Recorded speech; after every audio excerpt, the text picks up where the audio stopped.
Good afternoon, everyone. I would like to thank you all for coming out to this episode of Chill with Jim, where it is always business up top and pajamas on the bottom.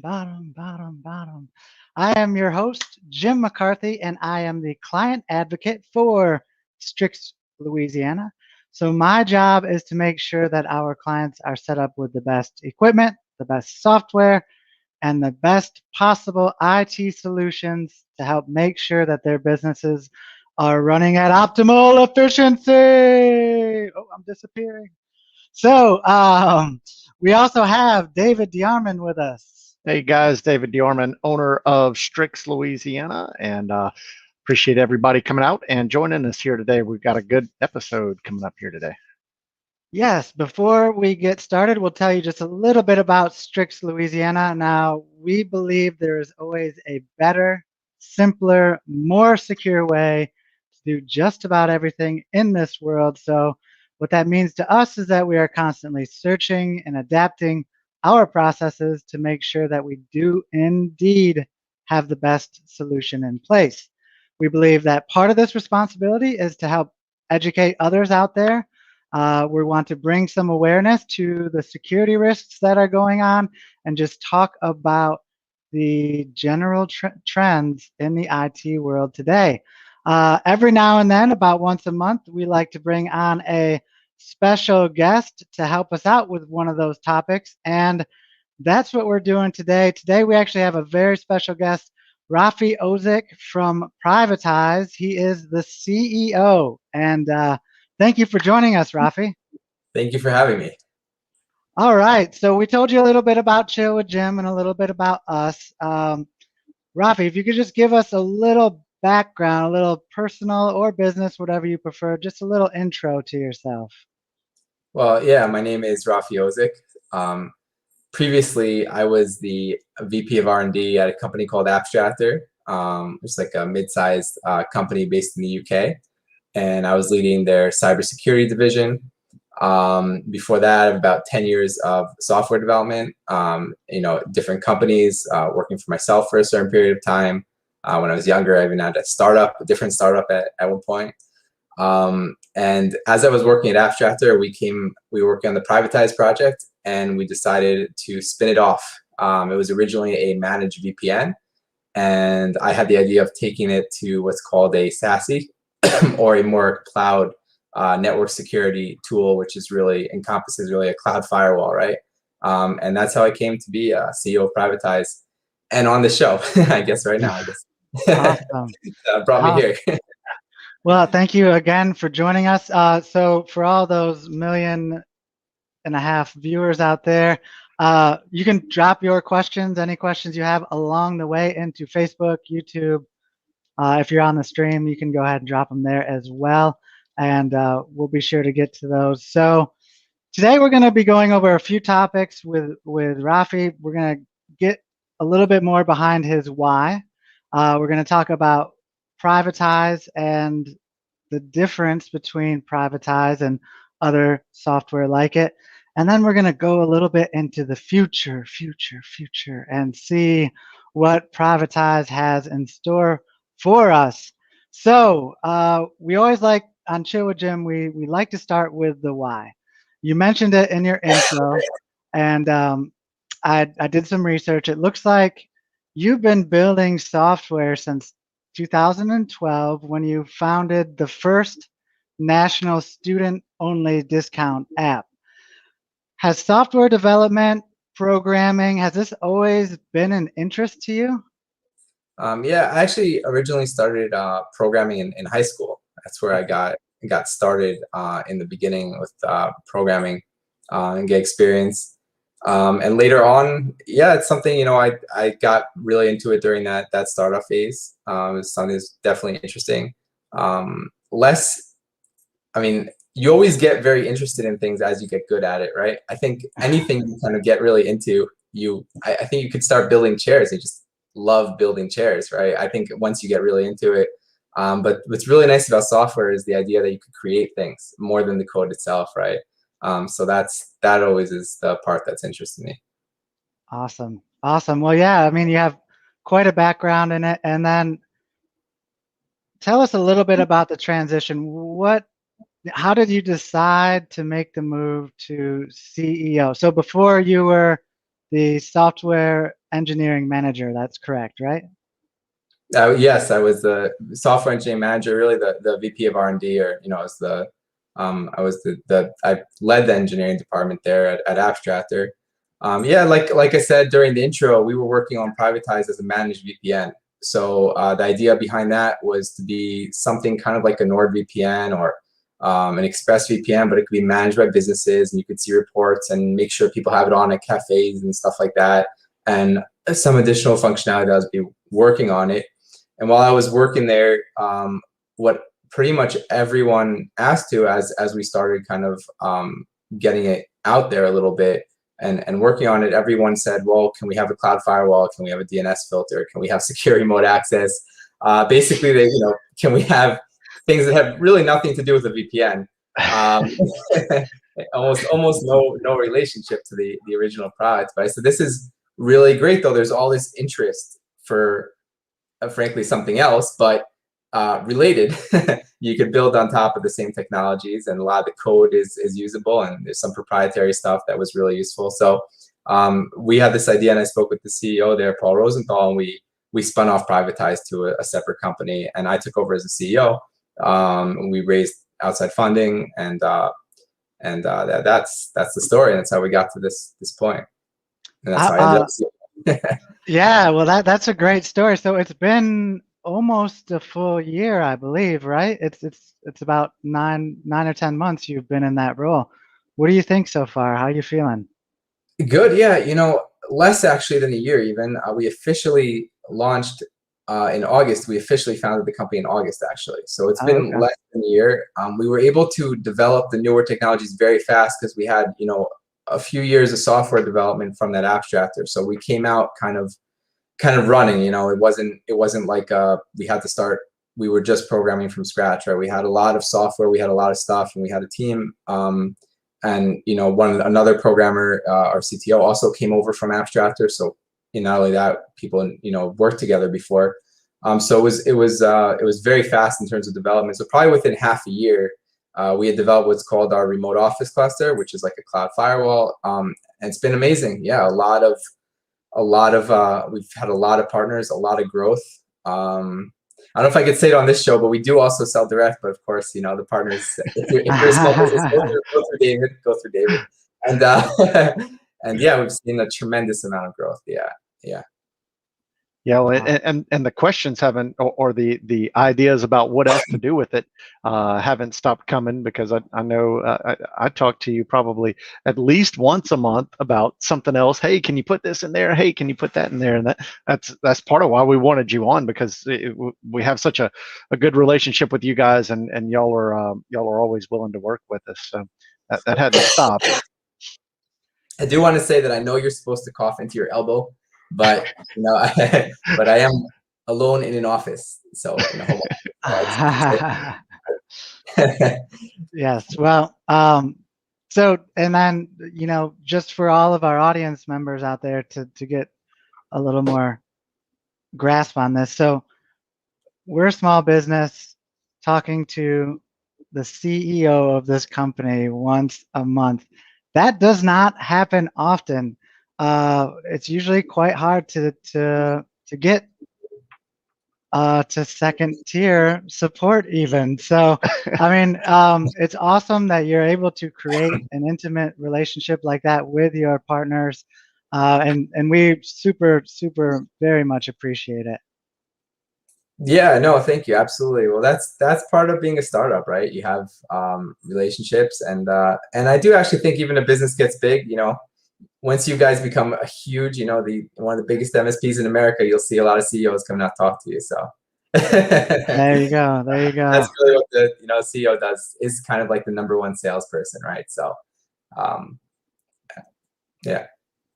Nice. So were you able to make, you're talking about sales, so I see you were a founder of that software, so I'm sure you were promoting that software, the student discount software you had. So have you been involved in sales along the way, and it's something that you're comfortable in? Yeah, so that student, by the way, the student discount app was the first student discount app in Israel. There were student discount apps in other countries. Just so I don't take credit for something that I wasn't the first student discount app in the United States. But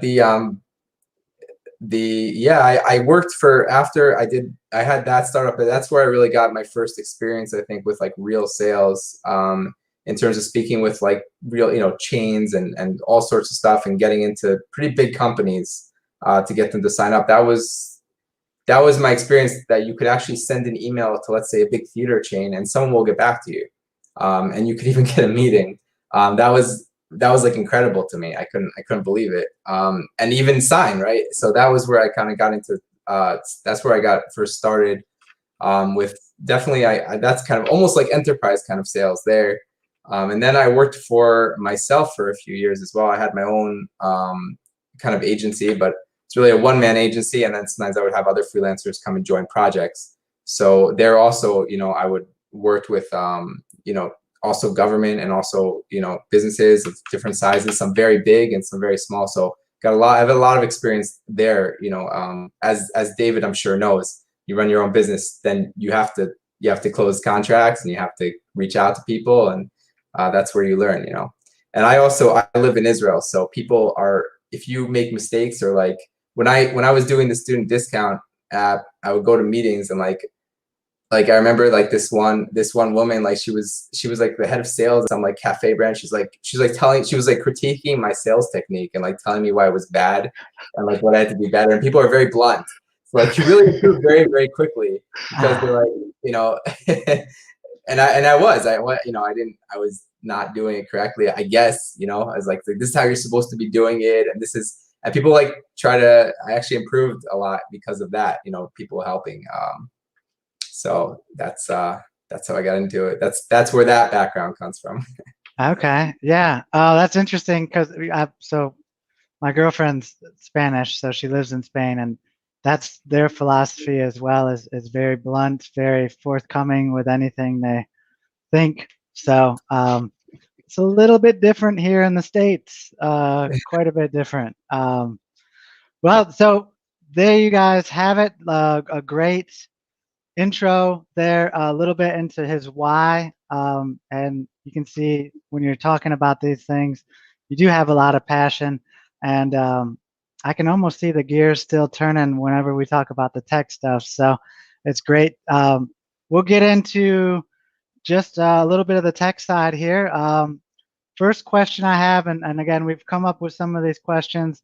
Some of our clients have had questions like this along the way, so first things first, are all VPNs created equally? No, definitely not. There's all VPNs, and then there's Privatise. So, that's Nice. Nice. but in all seriousness, I mean, one thing about VPN, so VPN technology, what it is that it encrypts your traffic, right?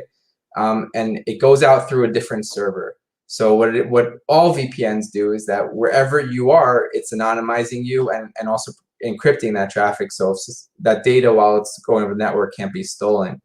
But the thing is, what differentiates, like, there's certain levels to it. There's a business VPN, and there's a consumer VPN. So a consumer VPN, like NordVPN, ExpressVPN, it'll encrypt your traffic, but then it goes out through this public server that they have. And now your data is like on the same server with a lot of other people, and it's not secure on that server, and then it's not really for security. So it's really for anonymity.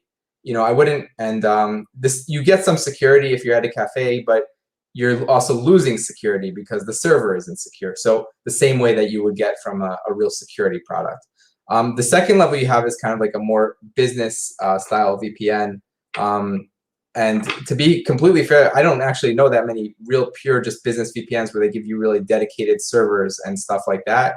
I guess the use case of a business VPN that people know it of is remoting back to the office. I guess that's how people would know it. So a more business VPN would be you have a firewall in your office, like a Cisco, Meraki, a Sonical, or a WatchGuard.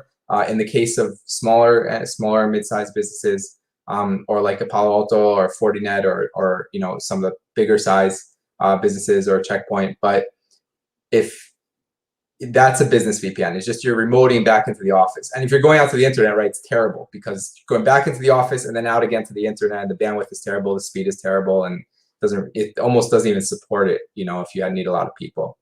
Then the third type of VPN is what's called a SASE, or Secure Access Service Edge, which I don't like that term, but that's the term that's used. And basically, that's a term by a Gartner, if you're familiar, the consulting company, and it does explain what it does, and it is a good term, but it's a little bit confusing. I don't know if people understand. I think the better thing would just be a cloud firewall, right? I think that's really makes a lot of sense. So a firewall is like a Cisco, Meraki, SonicWall, WatchGuard, something you have in the office, and then you have a cloud firewall. And where the VPN comes in there is it's just there to tunnel that traffic or from your computer to this cloud firewall, which we call remote office cluster. So what the VPN does, it's like having an extension cord that can go around the world if you need it to, right? So the same way you have inside of an office, you have with a physical cord or your Wi-Fi, or whatever it is, you're connected into that firewall in your office. So with Privatise or a product like Privatise, the VPN is connecting like with a cord into our hardware, but our hardware is at a data center and it's in the cloud, right? And it's managed and doesn't have to be in a single data center. That's what's special about the cloud, right? It could be anywhere, and it's just the data we could really control it. So this is what's called SASE. And a lot of times you'll see articles, and your customers might see articles like the VPN is dead, and they like to do that, and they say this is the SASE, this is the new thing, this cloud firewall. But it is based on VPN technology. It's just important to note that the core is this cloud firewall part, and the VPN technology is what's used as this secure kind of extension cord that's virtual. So that's why it's different. That's why it's marketed as not a VPN, because the VPN isn't really the center point of it. But it's also incorrect marketing because it is based on VPN technology. People should stop doing that. Don't do that. Stop writing the VPN is dead and then selling a VPN. I like the way that you broke that out kind of into three categories, because we get the questions pretty often. People want a VPN, and you have to take a step back and say, well, define what do you mean by VPN? What are you looking to accomplish? And I think the way that you broke it down there, that was very helpful. Definitely helpful. And usually we get well, shouldn't we just use the free one? A lot as well. And so, but I was gonna, you opened up the door to a few of the next questions. So that sets Privatise apart from a lot of other companies. You mentioned the ROC, I was gonna call it the ROC. Yeah, the ROC is the correct term. Yeah. Okay. Can you tell us just a little bit more about, first of all, so I watched listened to a podcast of you almost a year ago where you were explaining this as almost like a concept. And so can you tell us a little bit about what capabilities it has and maybe how you grew this from that concept to now? Yeah, so when we first spun off from Privatise, so that was really the idea behind it, was we were going to create this remote office cluster. We had a lot of kind of technologies that we had developed that could help us get there pretty quickly. And the remote office cluster, what it is this cloud firewall, right? But it's like a cloud firewall on steroids, it's like, it's not just because it's in the cloud, it gives you so much more power and things that you can really add to it. Basically, what it is like I mentioned before, Privatise has an agent that's installed on the computers. It has this VPN, and the VPN is like an extension cord that connects it to this remote office cluster. And the remote office cluster is really like this cloud replacement of a Cisco, Meraki, SonicWall, or a WatchGuard. And the big advantage of it, of course, is first of all, you have more to it: zero trust, DNS filtering, a lot of these things you're not going to get out of the box with a lot of the hardware solutions. And the second thing is it's good for remote work and distributed work, right? You can't, right now, we've seen a lot of businesses fail compliances because of home workers, and a lot of businesses are going back to the office, but they're saying, hey, let's do 30% at home. Let's have some flexibility here. And I would say most businesses are going to maintain some flexibility at the very least, because it's just the intelligent thing to do. It's just really, it's employees like to have it, and it lets you have the office space is cheaper. You don't have to get as big an office, and it gives your employees, you actually get more work, right? Because people could work from home sometimes. In times maybe they would take off that day, and instead they'll get some hours done from work. They could work a little bit at night, and I think everyone will be better off. Even for totally remote work, I think also works well. But of course, we'll see what happens with that, because that's harder for people in the cities, right? I mean, if people who are in more suburban areas and more rural areas have office space at home, but still, it's a little bit of an issue for people who live in cities not to have an office at all. But that's really, with the cloud firewall, that's not a problem. Any employee, any device, it's like you're in the same physical office. So I hope that makes sense. Yeah. That does. So I know your website lists some other security highlights that content filtering, military grade encryption, zero trust you mentioned, the virtual firewall itself. So again, this is what really it's so much more than just a VPN. We have this titled VPNing the Privatise way, and I feel like it's not quite doing it justice, but that's what we're learning here, folks. We learn along the way. You had mentioned, David, did you have something? It looked like you were about to jump in there. No. I like the idea, and Rafi talked about people working remotely, and we're seeing it with clients that they're going fully remote, and Privatise, that extension cord, or maybe a really long Ethernet cable that ties you back into your firewall. That's been such a huge help for us and our clients to make sure that we're controlling that network communication. Yeah, I feel like it should be something, remote secure communication platform or something. I agree. There's got to be a better name other than VPN. I think a cloud firewall is a good name for it. Obviously, it does more. There's a lot of networking as a service is a term that's used. Network as a service, in terms of it takes your whole network and now it's on the cloud. Which is something really unique. If it just so your viewers kind of have an idea for it. When you take Privatise and we're the same group in the same company, put an agent on my computer, put one on Jim's, put one on David, we're all in the same office essentially. Yeah. We could contact each other's computers. We could create permissions and access rules based on all those things. When we go out to the public internet, we go to any website, they all think we're coming from the same office. So it's really like that. It really it's like your office in the cloud, which is why that's why I came up with the name Remote Office Cluster, right? So it's this remote office, and it could be cluster then, because it could be multiple servers in some cases, but it's a remote office, and but it's wherever you are and you're connected to it. So that's and the VPN facilitates it. That's where the VPN comes in. The VPN is what allows you to get that traffic over to this other network. Maybe we'll just turn it into like how it's Google this or Google that. Maybe it's just Privatise. That's what it'll become, its own term. Like, you guys need to privatize that. You just need to go in and get some privatizing going, and it'll take care of everything. Yeah. You mentioned compliance. Now, we have a client working on CMMC compliance right now, and Privatise was a huge piece of that puzzle. So what other standards or certifications have you been working, helping companies achieve? So there are so many certifications that we just, as people come out to us, say, hey, can you help us with this? Can you help us with that? I'm not even going to mention all of them.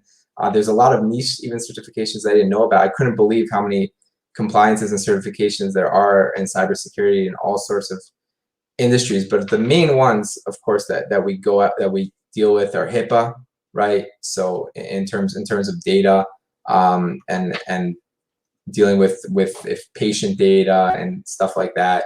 CMMC is a new one. Obviously, it's a new compliance, but it has a lot of controls, and it's very, very complicated, CMMC. So helping fit into that puzzle to help people pass that, and especially with remote industry work, is great. In the UK, Cyber Essentials is similar in some ways to CMMC, but it's not for defense subcontractors or contractors. It's for anyone who wants to work with the UK government, and it's huge there. So we have a fair amount of cyber assessors in the UK, and Privatise is always on those businesses. So it's a really nice task, because Privatise cannot be turned off. So we run some medium-sized businesses, 100 employees plus, where they are all on Privatise 100% of the time. We have and another compliance, of course, GDPR is helping people with certain things to help them pass GDPR. All of these things, of course, you have controls and you have things that you need to check on the list, and Privatise as a tool fits in there to check some of those things and make it easy for you. So it's really used in those compliances. So GDPR, HIPAA, CMMC, right? These are the big ones in the United States that we hit, and then in the UK, Cyber Essentials. Awesome. And David, working with CMMC, what are some of those controls you've found a great place for Privatise to fit right in? Well, it's really facilitated, I would say, the new way of doing things. So there are many controls that talk about watching, logging, protecting the communication between computers, and especially where the data sits. And because so many companies are moving more into the cloud, what we see is the old way, you were in an office and you could protect that information in the office. Now people are much more distributed, and so they're having to create these kind of complex connections in the cloud services that fairly difficult. They're prone to error. They're expensive, and so where Privatise has really come in for us is because you're creating that remote office cluster. Because now we have a remote office. It's almost the same thing as having your physical office. Now it's sitting in the cloud, and so we're able to watch and control that communication so much easier. And just by turning on Privatise and by making sure that we have it set so that the user can't turn it off, we've now fit all of these network security controls that are in place, and it happens like that just by implementing Privatise. Yeah, and you talked about logging. I know that's something that you don't hear a lot about in the other VPNs that are out there, but logging is so important to a lot of these compliance certifications, and so being able to see where, how, and when your employees are using, where they're using it from, is so important. And so logging has been huge for us. I know that's been a great one, a great addition. And so we can see that playing more and more a role into compliance. And I think that's another important distinction in what you see in the Nord VPNs and the Express VPNs. They intentionally don't do logging because they're trying to anonymize your traffic, and you're looking to be anonymous by joining their VPNs. And so when you look at the controls, and the controls say you have to use a VPN, and now you have a distributed workforce, and people start looking at, well, can we do NordVPN? There may be some offerings that provide some level of logging, but you have to make sure that you're getting the right solution that fulfills all of those requirements, like making sure that we know what computers are connecting to what at what time through the logging. Yeah, like I said, I mean, we're really not, our competitors are like SonicWall, WatchGuard, and Cisco Meraki. You know, it's like not really NordVPN, and they really don't. If you're looking for a security product, those those VPNs are really for anonymity. You know, as a consumer, you know, they're not built for the business environment, and they don't try to be, and they don't try to sell themselves as that as well. So, for a lot of reasons, I mean, one, of course, you don't have the logging, you don't have the capabilities to really create these access logs, understand what we're doing right, create those remote access to on-premise servers, to cloud resources, all that kind of stuff you need to do as a business, for everyone to be sharing that same gateway. You know, it's not a NordVPN, you're not on a shared network, it's all just public servers. And of course, their servers are not, they don't even claim that their servers are super secure or anything. So it's for them, it's really just all about the encryption and just about anonymity. Privatise is really about replacing your cloud firewall, and you could work from anywhere, and you're in the same network, and you get that VPN encryption. It's like a bonus, you know, the military grade VPN encryption. So, and everyone has to be, you know, it's one of those things also, you know, when we decide to do it, it's like, are you going to be 256-bit encryption, which is military grade, or are you going to be 128, which is great as well? And but you got to go 256 because everyone else is, you know, you got to, you know, it's just that's just how it works. Yeah, when you get into those regulations, like with CMMC, it's required to be FIPS compliant. So the level of encryption, it's got to be, you know, way up there. So it's an important piece. And just so everybody knows out there too, Strix, we use this internally. We're using this with a lot of our clients. So I'll paint the picture a little bit. I am working remotely from Mexico. Just a few months ago, I was in Mexico working. Well, I was on Privatise. I was on the same exact IP, the same network, had the same resources as David did here in Baton Rouge, Louisiana. And so that's where these capabilities are just a little bit mind-boggling, because I'm in a whole nother country. So if we had Rafi log into our Privatise right now, he would be on our shared network from Israel, and we would be on the same network. And just the capabilities here, I'm so excited about it. And I think that's a good point to make right here, because we're on a streaming service right now. So you're on Privatise, I'm on Privatise, Rafi, I assume you're on Privatise. We're all running through the Privatise services on a streaming presentation here, and the performance is great.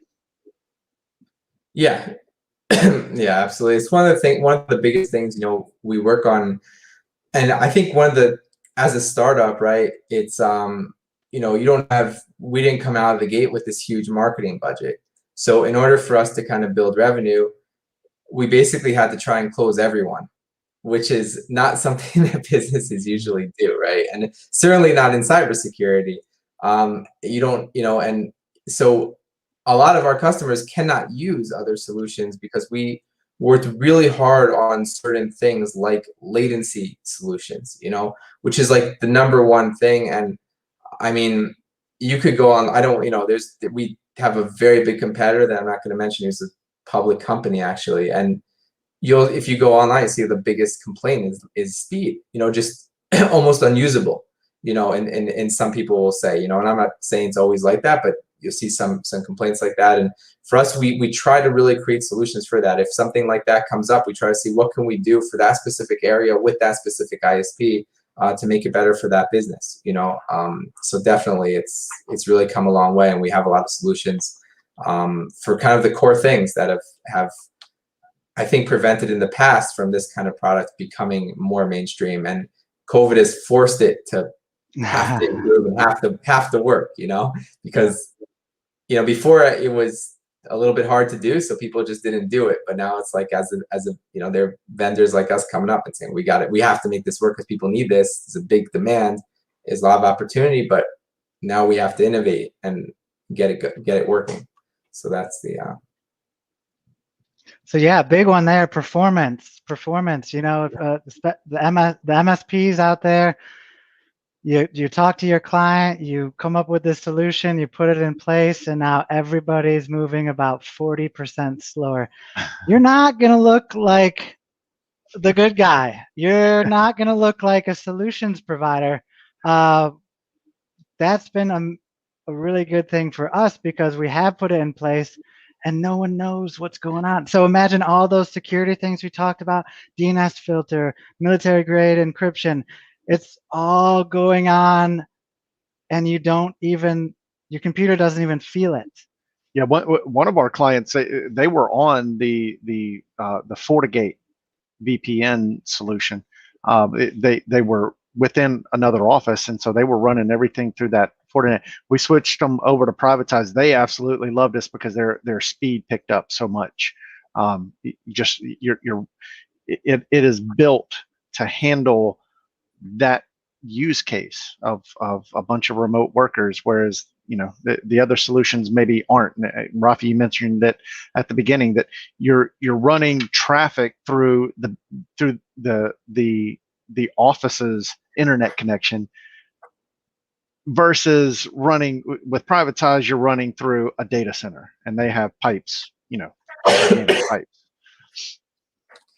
Yeah, I mean that's the thing, right? So when you're using like a FortiGate or any of these hardware solutions, first of all, I mean we just find they're just something's just off with them. And not all of them. I don't want to, not saying specifically for you. I don't want to say anything specifically, but they're just not built for this mass usage. Even if you were in the office and it could handle that kind of outward usage, when you come in remotely like that, the with these hardware pieces are just not built to handle that kind of bandwidth, and then go out again through the office, and it just becomes this big bottleneck there and a terrible internet.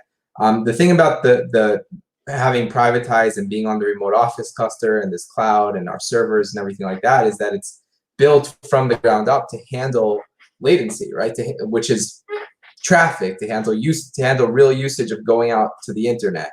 The hardware solutions are just built for accessing files at the server, in your office. They're not built to also go out through the internet and to protect you remotely in that way.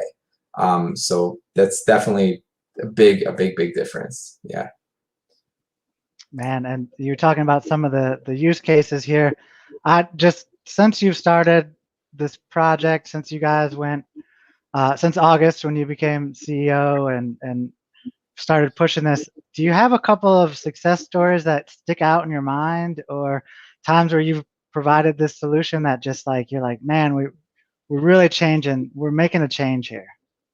Yeah, I mean, we have some incredible things that were. I mean, one thing, of course, when you start a startup and then you go very quickly through development, people work very, very hard to get things out very quick, and then you want to deploy, and it's like, oh, there's a sales cycle. But then and we gotta get this on, and Yeah. I don't want to say lucky. I mean, COVID. It's not good. I'm not happy about COVID, right? And but because of COVID and because we were launching mid-COVID, and even now it's still going on depending on the country, and we had this thing where certain businesses were. They urgently needed a solution like ours, and they were in big trouble for compliances. So we had, I'll give an example of a company named Fidelius, and they are a financial company with over 100 employees. They all went remote during COVID, and they needed a solution right away. So they immediately started using Privatise, and we have something we developed called a server agent. I don't want to get too technical for your audience and everything, but they deployed everything for this secure remote access back to the office, for using out to the internet, and because of the Cyber Essentials had to be on all the time, and it was like really pushed very, very quickly, onto this very, very big company, from us, a startup, and it was a fan there, and like this use case of a mid-sized company and getting up there, and we had another company that came over to us, which is a SaaS company, so software as a service, a very there, I'm not going to say the name because I don't know if I've asked them specifically. I should ask before this video, because this really just came to my mind. I didn't really prepare for this. It's like not. It's actually just thinking about it. So more recently, we had this a business came and they were actually using a competitor, and what we just taught, the speed and latency was not usable for them. And they have compliances, and then their people were turning it off, and you can't have people turning it off. And also they came and very, very quickly deployed. And we had another use case of a partner who reached out to me on LinkedIn and said he had a use case he needed right then. Came to our, got in touch with our sales and deployed like within 2 hours. Like got in touch with me on LinkedIn, sent us an email, actually jumped on because it was like also some weird emergency case. That's I don't know if a lot of companies have this weird COVID emergency thing. I guess people selling masks, right? Like the plastic companies. But like outside, and maybe you've seen it in IT, but I'm sure where you have these like crazy things, and all of a sudden people just need it then. So those are some just cases that just popped up to the top of my head. And of course, it's not a specific case, but I was very surprised to see how many, like we have a lot of partners like you who are IT providers. I don't think we have a lot in Louisiana, so don't worry. But like we have, across the U.S. and surprised how many people use it internally, like legitimately use it internally, not just, like actually do the conditional access and do the access rules and stuff like that. We actually have a fair amount who are really using it. And I was like, oh, it's nice. It's nice to see that. So those are some use cases that we're seeing. A drug testing clinic, so like, all sorts you see in healthcare. Definitely we see it deployed more really, really heavily in the compliance heavy sectors. So that, because it's very hard to get people to care about security. I mean, it's like your health, right? Like people know you should eat healthy and exercise, but like who does that, And it's the same thing with security. Like people know there are things that you should be doing, but it's very hard to get people to deploy security products specifically for security. And we've had customers who have been hacked multiple times by like ransomware and phishing, and like it's still hard to get them to put it on, to use a security thing, and they've been like, I think they've been like ransomware like 3 times, and it's still hard to get them to use security. So, but when you have compliances that are audited, then everyone does it, right? I definitely recommend that like people should be more security conscious. There's no reason to just put that risk of losing hundreds of thousands of dollars to ransomware, right? I mean, it's so silly. And it's so simple to put in some kind of product like ours. And it's not prohibitively expensive, as you know. It's almost barely an expense in comparison. This isn't like it's not like you're paying $20,000 a seat or whatever it is for like the Bloomberg terminal. It's like it's almost non-thing of your budget. Helps your productivity, gets your security. But of course, anyone with compliances, it's just very easy sell. I'm sure, and that's why we're talking, right, with the CMMC, because that's the people who come out and just. Yeah, I think the bang for your buck that you get with this solution is one of the most intriguing things about it, because it's like you mentioned, it's really not very expensive, and you can increase your cybersecurity posture greatly by this one small thing that you do.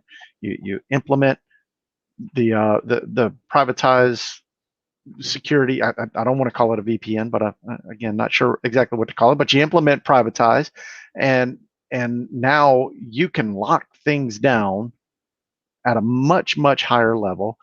Give your employees the ability to be flexible, to go where they want to go, and it doesn't cost that much. And so the value you're getting for the dollars that you're spending, it's a very compelling offering. Yeah, and I would add in terms of the value proposition, whatever you want to call it. And a lot of times people look at security and they look at it as like, well, there's major risk, and what the risk management that I need to do, or it's just a cost and stuff like that.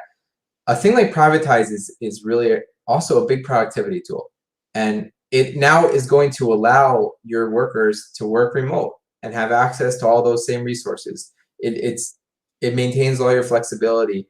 You save tons of money on passing these compliances because now it's way easier. And also it's like, when you have accounting in place, of course you might have to do accounting for some compliances or regulations or whatever it is, but ultimately, when you're doing accounting, then you could forecast, well, how much do I expect my company to make in the next 6 months, or how much money am I going to have in the next 6 months, or what can I spend on marketing, what can I spend on hiring, what do I expect in growth? And you could look back in your accounting over the last 5 years, and when you have a tool like ours and you start doing access rules, it gives you a lot of more insight into your company and more organization. So I think it's also, because Privatise is such a core product, it's not like a niche AI tool that you have no idea if it's working or it's not. It's literally your firewall and your zero trust and your access rules and all those things. It gives you it's a huge productivity boost to your business. So you don't have to look at it even as just a cost. I would look at it really as an opportunity, like you would look at hiring sales, so. Yeah, like great point. It's very true. I mean, just documentation alone, for all of the compliance stuff, to be able to have like a centralized place where you're showing like, hey, check mark, check mark, check mark, check mark. Privatise has all this documented. Boom. This is how we do it. Boom. We turn on this, and that, because that, that's almost a full-time job right there of someone. So, yeah, it really is. but no, it brings a lot of productivity to your team.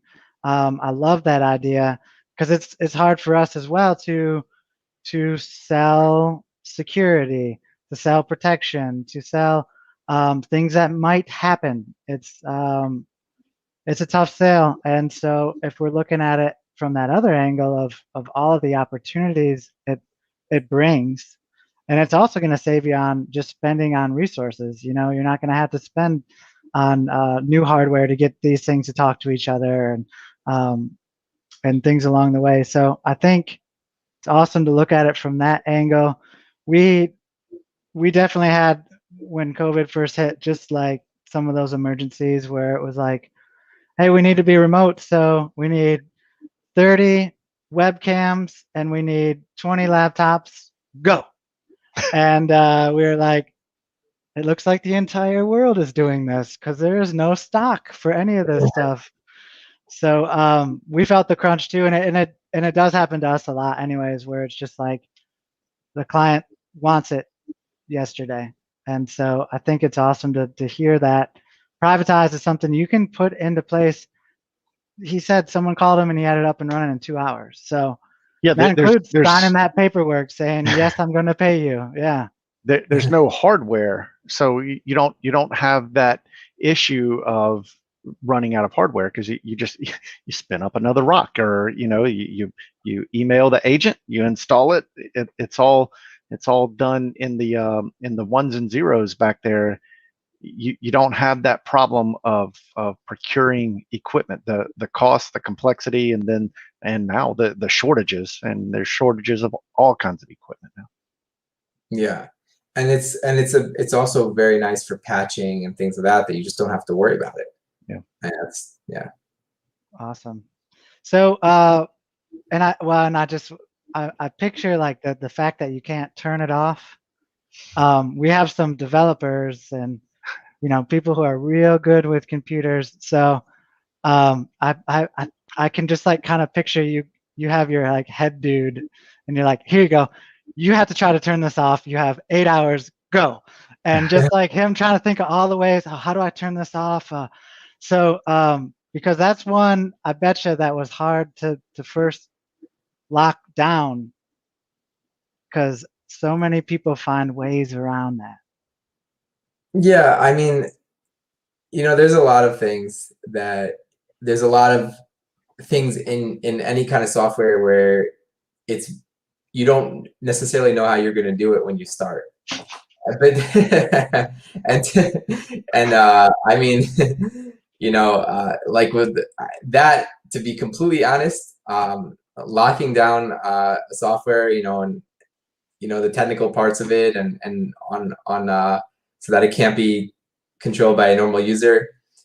It's not one of the more complicated things that we did, and in the scheme of things, in this kind of thing, that's probably one of the I would say definitely, if you're looking for challenges, this idea of spinning up like this remote office cluster, we do it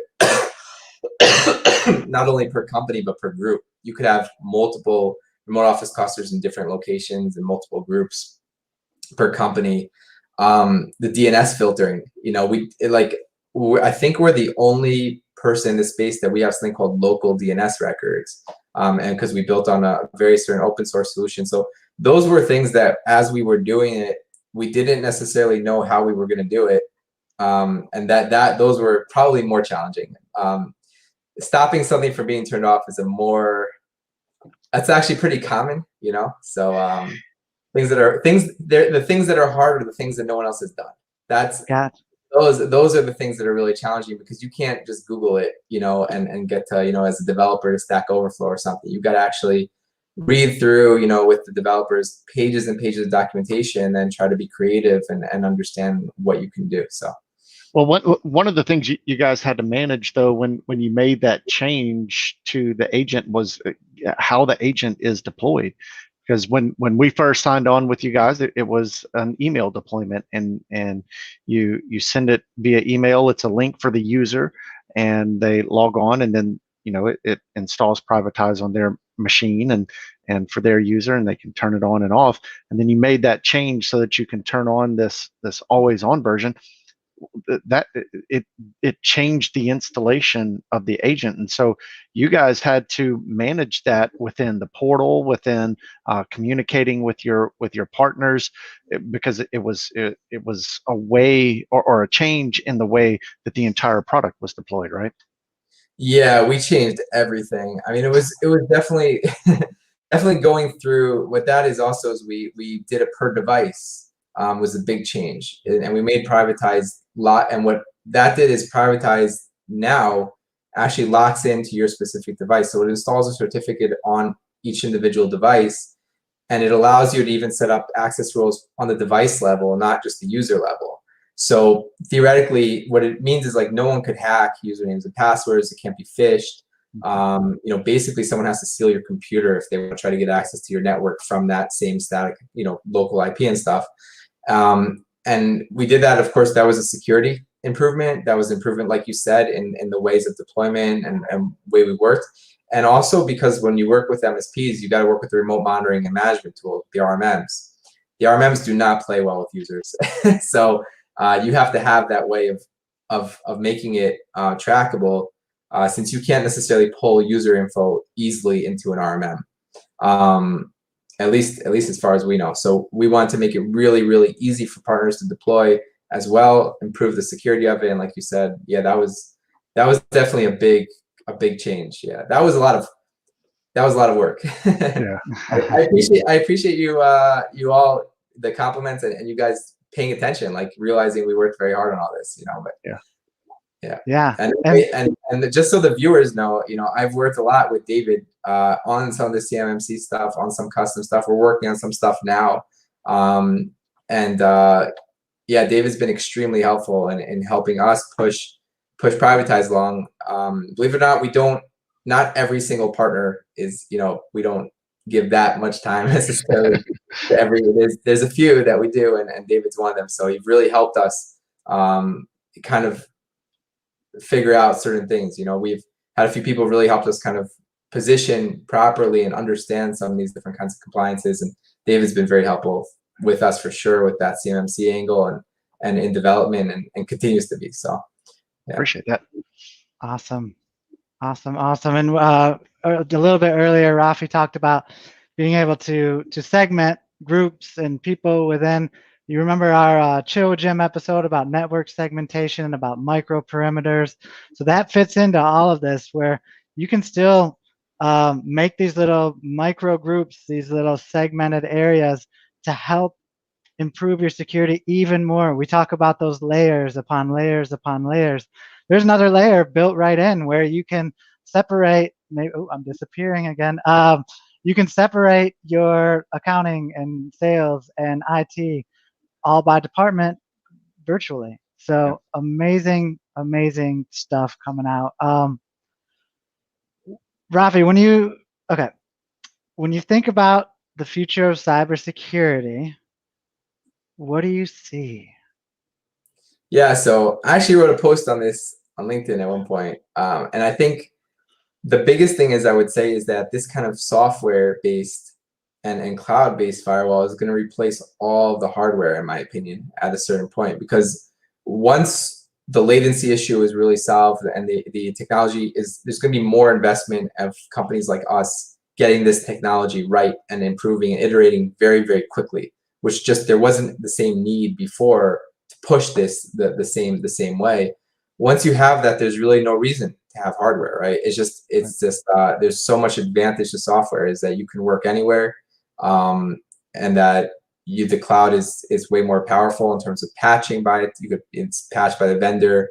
It's just every single aspect of it. So I think that would be the main thing, making and having a tool like Privatise with the zero trust. We have something that not everyone has, is because we have dedicated remote office clusters. You get your own IP address. It's really like you're in the same office. You could lock down cloud resources to that office.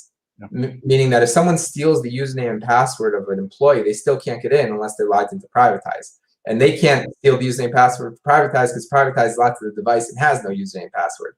So it really, we really want to, I mean, this is very ambitious, but we would like to bring phishing down to zero, essentially, which is like really the main attack. People think of all these crazy attacks, like someone's leaving a USB in the janitor's closet and someone's going to pick that up and going to put it into a computer and it puts some malware. But most of the attacks is people send an email and try to get your username and password, maybe try to find some way of getting your two-factor, even if you have two-factor, and then or multi-factor, and trying to get in. So if we can prevent that, you're already preventing most cyber attacks on small and medium businesses for sure, and probably even at the enterprise level. So that's kind of our vision, is just replacing all this hardware with software and really kind of putting an end to these phishing attacks, because it's kind of getting ridiculous.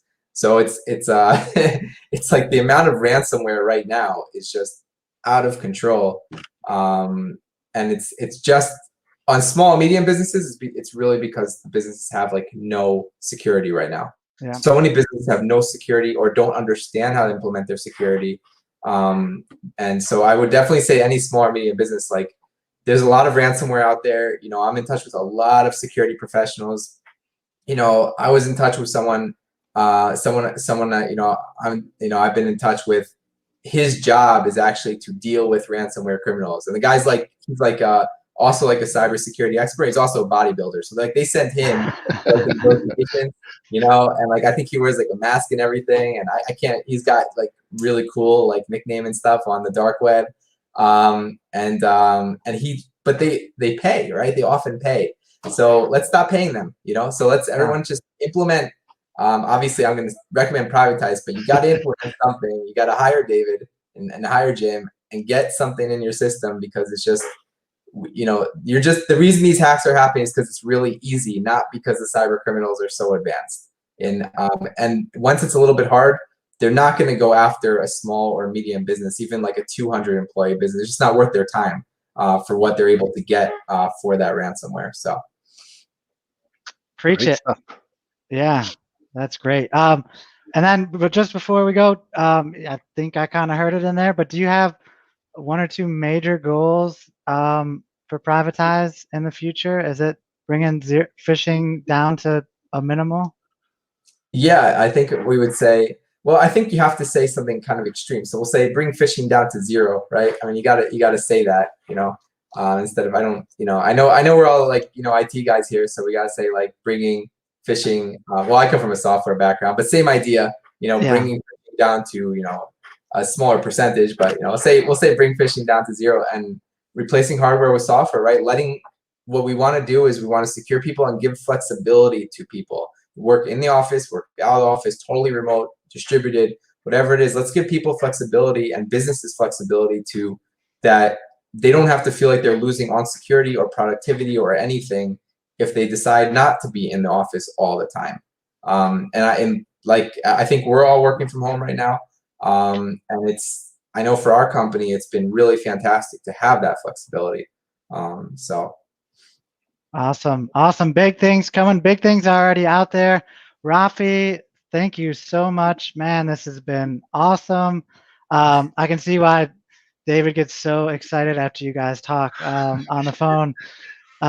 He's like a little kid, all geeked up about things. So I can totally understand why, but we really do appreciate you taking time out of your day and sharing some of your vision and Privatise is offering with us. And so hopefully we'll have another one on with you once fishing hits zero in a few months here. And then David, what do we have on the books for next week? Yeah, so next week we're going to talk about OneDrive, and we're going to kind of one thing, well, maybe many things about OneDrive. There's a lot going on in the background with OneDrive, and we get a lot of questions from our clients. And if we just explain what was going on in the background, they would better understand why we do things certain ways. So we're going to dig into OneDrive a little bit and what's actually going on in the in those ones and zeros in the background. Awesome, awesome. So join us next week. It's going to be the same chill time, the same chill network. And again, Rafi, we really appreciate it. And go ahead, like us on YouTube, follow us, subscribe, do all that fun stuff on Facebook, LinkedIn, and we will see you guys next week. Thank you very much.